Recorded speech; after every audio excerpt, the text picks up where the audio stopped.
Architect Silva Sabkova holds a doctoral degree in preservation of architectural heritage from the Politecnico di Milano, Italy. She works in the National Archaeological Institute with the Museum at the Bulgarian Academy of Sciences since 2017, and she just reached the next academic rank of assistant professor. Since 2019, Architect Sabkova is secretary of DANUBE LIMES Commission in Bulgaria and coordinator for the nomination of the eastern segments of the Danube Limes as World Heritage Site. Her research interest includes the frontiers of the Roman Empire, Roman military architecture, digitalization of archaeological heritage, and others. Before we continue to the presentation, I would like to remind you that you can add questions in question box, or you can raise a hand from the toolbar. Silva, you have the floor. Thank you, and thank you for having me. Just a second. Do you see the screen well? Yes. Okay, thank you. Dear colleagues, the presentation that you are about to see is probably different from the other lectures that have been presented so far in the LABEDIA series. It is aiming to give visibility to the endeavor that the members of the LIMES Commission in Bulgaria have undertaken in order to make the Danube Limes in Bulgaria be universally recognized as a World Heritage Site. So far, we have kept our work out of the spotlight, but with its progress, we are more willing to spread the word, both with the scientific community and among the general public. Consider this as an attempt to spread information about the Danube Limes nomination project and get a wider scientific community involved.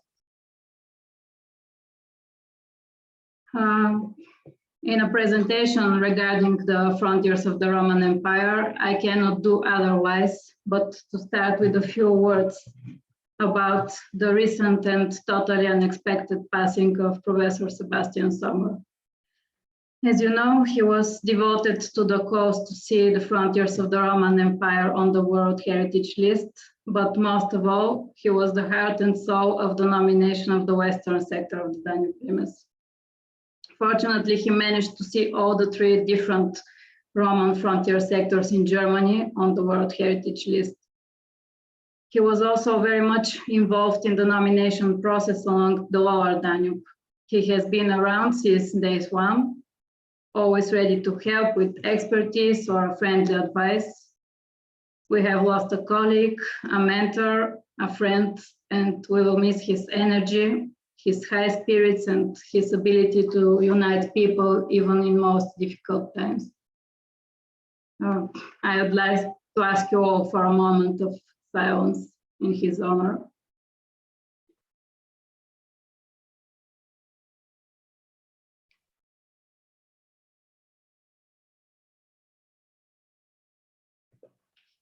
Now back to this evening event. The reason to give this presentation here is because there is a considerable connection between the LABEDIA project, which is dealing with the problems of the late antiquity Balkans, and the lower Danube Limes nomination project, which is focused very much on the astonishing development of the frontier during the late antique period. The lower Danube Limes reaches the peak of its development in the late Roman times and remains an important factor for the fate of the Balkans throughout the late antiquity. Some of the most prominent features on the Limes date to this period, and this is what makes our frontier unique and contributes to its outstanding universal value. You know that the possession of an outstanding universal value is the fundamental quality of every World Heritage Site. This presentation also comes with perfect timing in order to debunk some recent fake news that have appeared in some Bulgarian media. According to this, the lower Danube Limes has already been inscribed in the World Heritage List. I was even called by a journalist from the Bulgarian National Radio a few days ago in order to confirm or deny this information. And the answer is no. The Bulgarian sector or any other sector on the lower Danube haven't been inscribed for the time being. However, all the countries on the lower Danube are actively working on a joint nomination dossier, and we are in the process of nomination together. I'd like to present very shortly the general stages of development of the Danube Limes in Bulgaria, and then the subject of nomination. Historically speaking, the Bulgarian Danube Limes section belongs to the lower Danube Limes. It is around 770 kilometers long. There are around 80 known fortified sites and other features that may be associated with the Danube Limes. Among them, there are 4 legionary fortresses, a large number of auxiliary forts, and many late antiquity fortifications. The first fortifications that began to form the spine of the frontier defense along the Danube on today's Bulgarian territory were built from the beginning of the 1st century onward. Firstly, the Romans started building fortified military camps at the most vulnerable and strategically important spots on the Danube, like river crossings or mouths of the Danube tributaries. They were also constructing the Limes road that served as a spine to the system, providing means for effective transport, communication, and supply for the army. Thus, by the 3rd quarter of the 1st century, a regular network of military bases standing at about every 20 to 30 kilometers was already functional. The fortifications from this period were built in earth and timber technique. The stone refurbishment of the Milesian frontier started probably under the Flavians and was completed in preparation of the Dacian Wars of Trajan. The planning of the defensive structures evolved throughout the centuries. At first, from the 1st to the 3rd century, mostly regular plans are used, with towers on the inside of the curtain wall. These military forts are designed to serve as fortified bases for the army, rather than to be defendable strongholds meant to endure sieges. During this time, the Roman army is mostly occupied with offensives, and the open field battles are preferred. A peculiarity for the eastern segment is that with the creation of the province of Dacia, part of it between Viminatium and Dimum was no longer a frontier for around 2 centuries, between 106 and 270 or 275 AD. This was a period of prosperity and rapid urbanization. Many former military bases developed as civilian settlements and cities. The situation changes gradually with time. The enemies of Rome catch up with weaponry and more mechanization, and the actual need to defend the fortifications arise. After the desertion of Dacia in the late 3rd century, the Danube Limes in this section became again first line of contact with the Barbaricum, and the whole Bulgarian sector of the Danube Limes regained its strategic role. Moreover, with the shift of the capital from Rome to Constantinople in 330, the status of the lower Danube lands changed from faraway provinces to an almost immediate hinterland of the new capital. The old fortifications were restored and modernized, some under Diocletian and mostly under Constantine and his sons, when the territory grew in importance due to its vicinity to the new capital. From the 4th century on, the most characteristic elements of the fortifications became their very imposing towers of various shapes, protruding in front of the curtain wall. These are not only visually intimidating, but are far more effective during siege, as they give the defendants the possibility to shoot at the enemy from various angles and in different directions. Such towers are added to many existing forts. Newly built forts from this time still comply to the traditional rectangular plan, but not for long. The period after the division of the empire in the very end of the 4th century was very dynamic. The very aggravated situation around the frontier of the lower Danube in the late 4th and during the 5th century implies the seeking of new planning concepts. New fortifications are built at naturally protected spots. They are irregular in shape, following the peculiarities of the terrain, and much smaller in size than the earlier ones. However, the network of fortifications became much denser. The distance between the neighboring fortifications is around and less 10 to 5 kilometers. The late 5th century saw the decline and fall of the Western Roman Empire, and the upper and middle Danube frontiers were lost. The Danube limes on the lower Danube, however, continued to serve its functions to the end of the 6th century, beginning of the 7th century.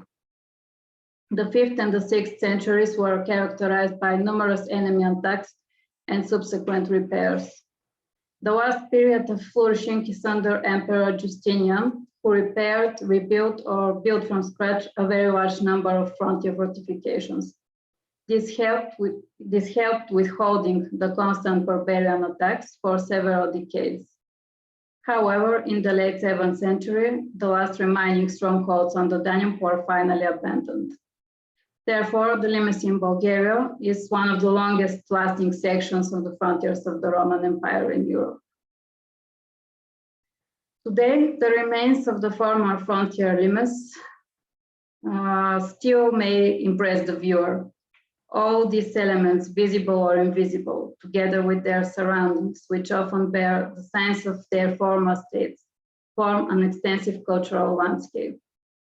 Due to the long period of existence of the frontier along the same line, the sites are characterized with very complex stratigraphy, revealing the dynamic history of the territory and providing clues for an interesting story to tell. Many of the sites have high levels of integrity and authenticity, comparable to the levels that may be expected for an archaeological site in Europe. A major problem that we still do not manage to fight efficiently is the treasure hunting, that in the recent years continue to compromise the otherwise well-preserved heritage belonging to the Danube limes. Let's see where is the Danube limes in Bulgaria in the context of the frontiers of the Roman Empire World Heritage Site. The idea that the frontiers of the Roman Empire may become an integral World Heritage Site has existed for more than 30 years. The first section to be inscribed individually on the UNESCO World Heritage List is the Hadrian Wall in 1987. Almost 20 years later, the Upper German Thracian limes and then Antonines Wall were added as extensions. These three sites form nowadays the original frontiers of the Roman Empire World Heritage Site. In 2021, this year, 2 more transnational sites have been inscribed. These are the frontiers of the Roman Empire, the lower German limes, and frontiers of the Roman Empire, the Danube limes, western segment. These are not extensions to the original World Heritage Site, but are separated World Heritage Sites. And the 3 of them make part of the frontiers of the Roman Empire World Heritage Cluster. According to the nomination strategy for the further development of the frontiers of the Roman Empire World Heritage Site, the Bulgarian part of the Danube limes is part of the so-called eastern segment of the Danube limes. It includes also the segments of the Danube limes in Croatia, Serbia, and Romania. The 4 countries work on the nomination together. It will be a serial transnational nomination. The eastern sector includes part of the middle and the entire lower Danube limes. In this sector, the big river flows through the southeastern corner of the Pannonian Plain, then enters the gorge of the Iron Gate, and then continues to the river's delta on the Black Sea through the lower Danubian plain. It does not coincide exactly with what we refer to as lower Danube limes. According to the thematic study upon which the nomination strategy is based, the most distinctive characteristic of the lower Danube limes segment is the long survival and the early Byzantine stage of development. And now let's see what is the subject of nomination in Bulgaria. I have already mentioned that the Danube limes in Bulgaria actually consists of around or more than 80 sites. For the nomination, 32 of them have been selected, which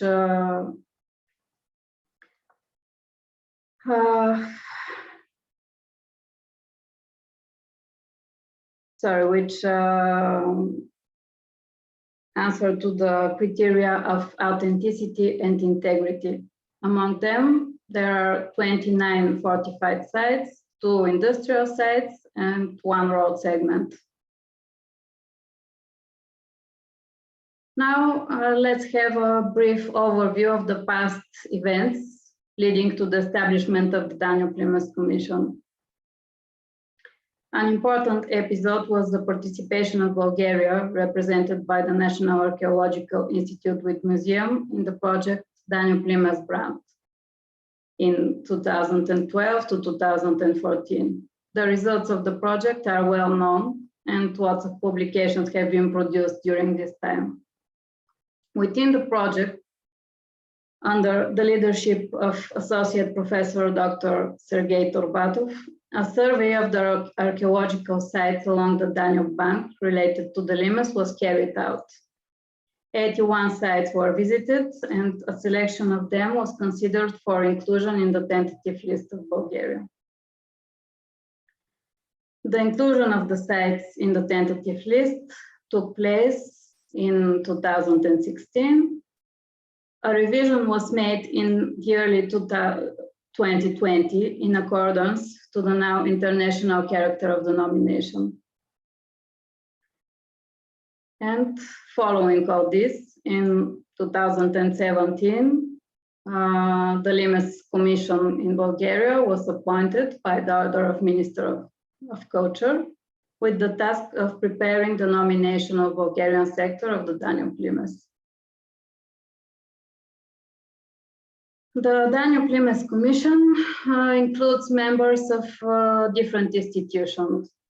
The leading institution is the National Institute of Archaeology with Museum at the Bulgarian Academy of Sciences.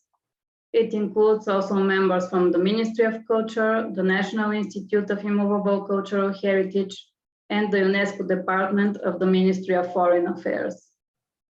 It has expert functions. Within the Commission, there is also a core group dealing with the practical matters, writing, communication, etc. We maintain close contacts with the National Commission of the Republic of Bulgaria for UNESCO and the Permanent Delegation of Bulgaria in UNESCO. In the process so far, substantial contributions have been made by representatives of all regional and local archaeological and history museums in the Danube municipalities.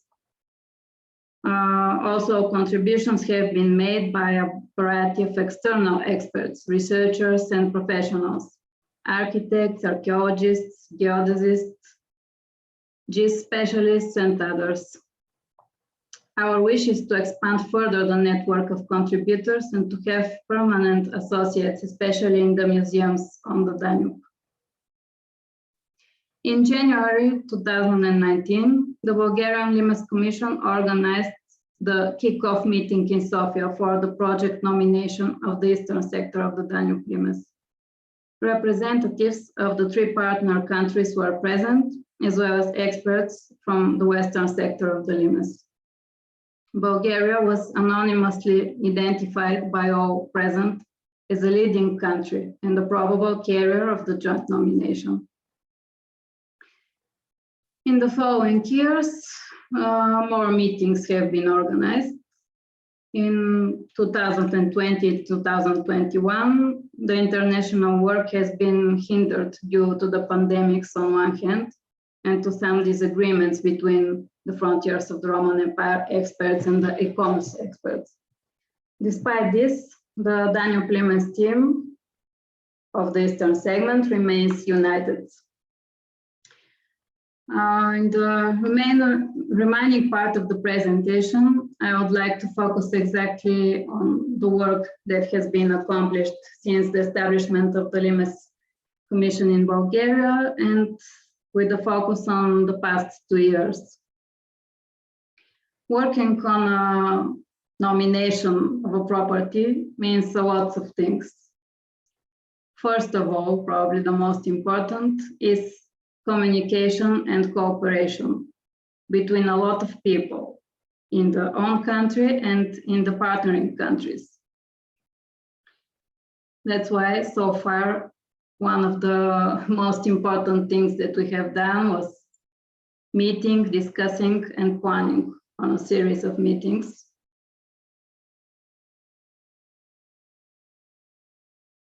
Another thing that has been in our focus was understanding and documenting every aspect of the patrimony.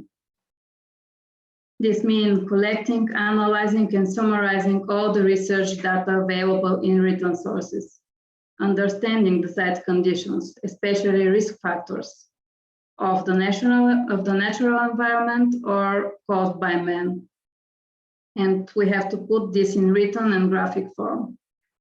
Even though the nomination of a site for inscription on the World Heritage List doesn't necessarily involve research work, in the last 2 years, despite the pandemics, members of the LIMES Commission have undertaken 2 scientific tours of all the LIMES sites included in the nomination. The first one took place in June of 2020. All the sites were inspected. Preliminary documentation has been produced, as well as prescriptions for immediate maintenance measures that should be undertaken. As a result, the sites were prepared for documentation with the help of our colleagues from the local and regional museums along the Danube. The sites were cleared from vegetation and treated against further overgrowth. On this slide, you can see one of the probably most impressive examples of work done on a site. The site cannot be recognized on the second picture compared to the first one. The expedition that carried out the documentation work was held in April of 2021. All the sites have been photographed from ground and air. All have been surveyed through photogrammetry. Data for creation of digital models of all sites have been acquired. It is an enormous amount of data and it is still in the process of elaboration. Here you can see some preliminary results for several sites. Some of the sites that have been documented this way have never been documented in any other way before. Others have only been documented many decades ago with the means available at the time. Therefore, we hope that the results will improve our knowledge of the sites and bring to light some unknown features. All the data that is accumulated has to be introduced into CLEAR, Corpus Limitus Imperii Romani. This is a database which was created specially for the nomination of the Danube LIMES by the Hungarian team. The 4 countries in the eastern sector anonymously agreed that we will use this database.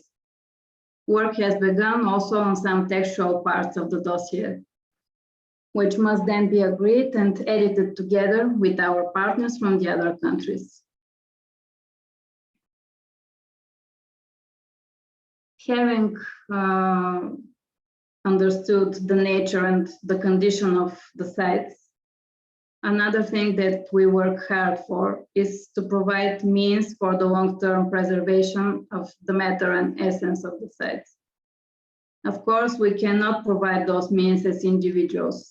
Instead, we are working to explain and convince the responsible institutions and governmental bodies to commit to the preservation. We are also expanding our network of associates, professionals, and scientists who are interested and include them in the process. This is particularly important because you have seen that the core group in the LIMES Commission is very small and we cannot have enough personal contacts with the local people. We count for that on our colleagues from the museums and to some extent to the municipal officers. Speaking about preservation, what has been done to provide all the sites with legal and territorial protection? This is probably the best accomplishment so far, even though some sites have had some legal protection before 2012. It was established that only 3 of them had adequate and up-to-date boundaries and regulations. Nowadays, 30 out of 32 sites have their legal status updated with proper boundaries and buffer zones protected according to the Cultural Heritage Act. The remaining 2 sites are under the protection of other laws, and they are situated in restricted areas which protect them against illegal activities and development pressure. Most of the work has been accomplished since the establishment of the LIMES Commission, and thanks to the persistent insistence about the importance of this task and the hard work of our colleagues in the Ministry of Culture and the National Institute of Immovable Cultural Heritage, who organized the expert commissions that define the property boundaries. Why this is so important and why do we always stress on this fact? The commissions that are appointed by the Ministry of Culture include representatives of a variety of institutions, from the Ministry of Culture, from the National Institute of Immovable Cultural Heritage, National Archaeological Institute, from the Ministry of Regional Development and Public Works, also representatives of the local museums, the local administration, including representatives of the municipalities, experts on cadastre, forestry, agriculture, environment, and waters. It means that all these institutions through their representatives agree and give their consent to inscribe in the National Cultural Heritage List the site with the respective boundaries and regulations for protections. It is a sort of a contract that regulates the rights and the responsibilities of all the national, municipal, or private stakeholders involved. It also guarantees their consent with the provision of the Act of Inscription. And finally, we come to the public relations. As I already mentioned, giving publicity to our work has not been our strongest side so far, but we hope to improve this. The chances to have the Danube Limes recognized as a heritage site of universal value are realistic. In the same time, probably the greatest obstacle that we face in Bulgaria, but also along the whole Danube Limes in its lower part, is that the value of this type of heritage is understandable mostly for the scientists, but it is not generally recognized by the common people. It is not well understood, neither as a factor of local pride, nor as a resource for economic development, and it is not something that the local people often identify themselves with. In the last 2 years, the LIMES Commission has had 2 series of informational meetings with the local government bodies in the 19 Danube municipalities concerned by the project. We have established good relations with them, and most of them have provided additional information that has been requested for the needs of the nomination. This year, we have also participated in 2 international publications dedicated to the European frontiers of the Roman Empire and their future as world heritage. These publications are directed both to the scientific community and to the general public. The first one is the special issue of Dossier d'Archéologie, devoted to the Asia and the Danube frontier of the Roman Empire, and it has been published recently. The second one is about to be released soon. It is the last issue of Archäologie in Deutschland for 2021. It will be dedicated to the Roman frontiers on the Rhine, Main, and the Danube. It was one of the last projects of Professor Sebastian Sommer, who coordinated and edited the issue. In both, you can find short information about the nomination process in Bulgaria and on the Lower Danube in general. In this respect, I would like to announce that the Bulgarian LIMES Commission is about to finally launch a bilingual website dedicated to the Danube LIMES in Bulgaria, and its nomination is a World Heritage. Hopefully, it will be available, hopefully it will be available by the beginning of next year with associated profiles on the social media. We hope that it will be a more effective means to keep the public informed about the recent developments, and that it will be a corrective to any further fake news regarding the nomination that may appear in the media. When it is ready, I will make sure that you will be among the first to learn about it. And in conclusion, I would like to underline that, as often happens, the process or the journey is the more important thing than the final accomplishment. We have learned a lot so far, and hopefully we will set an example for future works to come. Thank you for your attention.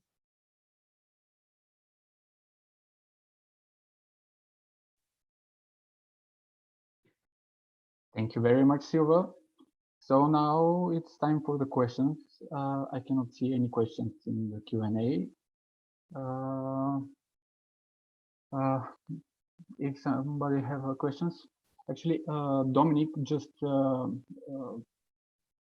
say bravo about the including of the magazines and the publications, and he uploaded the PDF of the French magazine. So, any questions?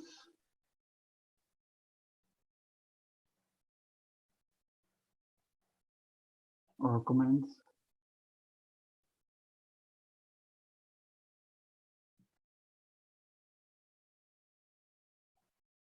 Hello, do you hear me? Yes. Yes. Hello, Silva. Thank you very much for the presentation. It was very enlightening, I must say, as a person who has worked on the LIMES also. And I would like to ask you one question.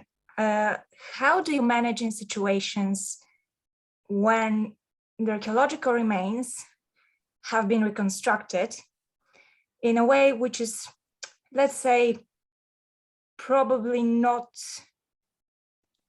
the best, let's say, according to conservation standards at the time, in the view of integrity and authenticity that you mentioned?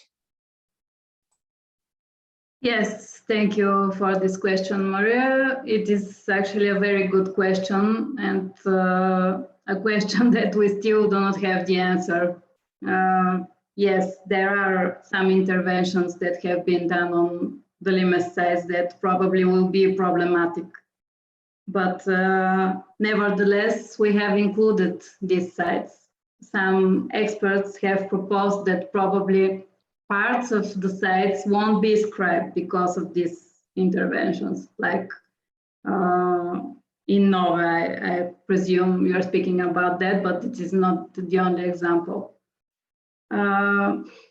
What I can say, what is done, but what we plan to do is actually to introduce more strict standards on what is acceptable and what is not acceptable on a potential World Heritage Site. And hopefully the LIMES Commission will have the word on deciding about future projects that will concern these sites. Thank you. Any other questions?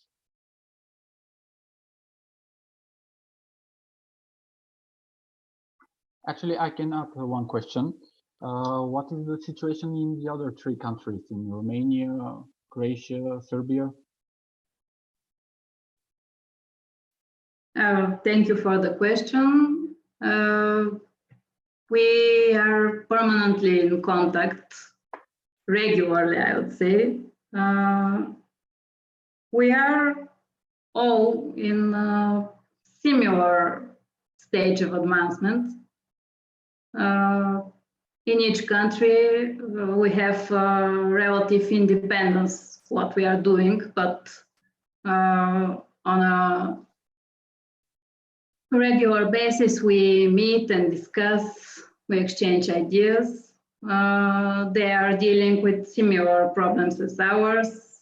They are trying to have the legal status updated of all of their sites, as we have already done.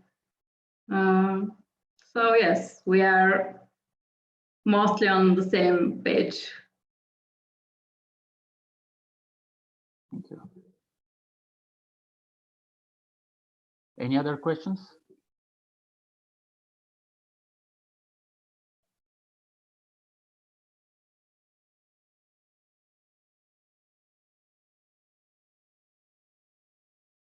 Oh, okay. We have a question from Vladimir Popov. Do you want me to read or?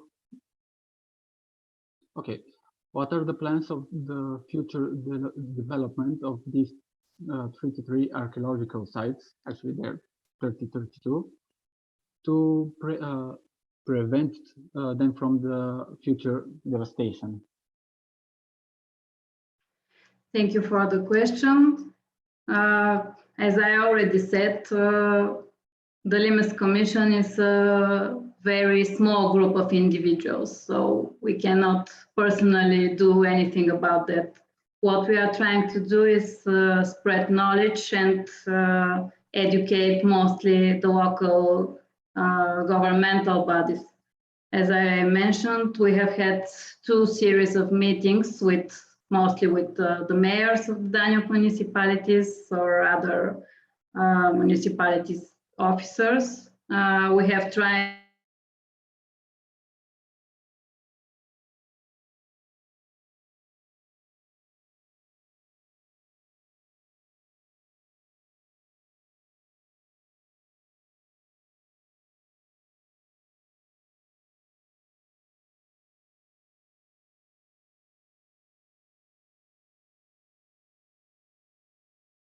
on one of these expeditions, the one this year. We also called the local police in order to report about recent interventions. But yes, if not the local municipalities and local people are not involved in this process, we have very little things to do. Thank you.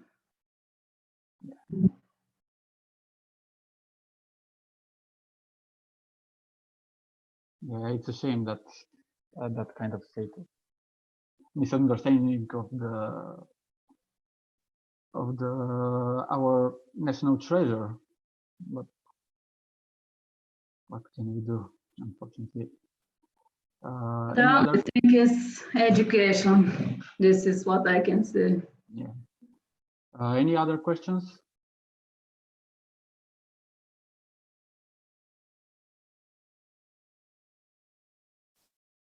If it's not, I think can speak to all of you that we thank you very much for the magnificent presentation, and hope to see each other again with all of you. And yeah, have a nice evening and take care. Thank you.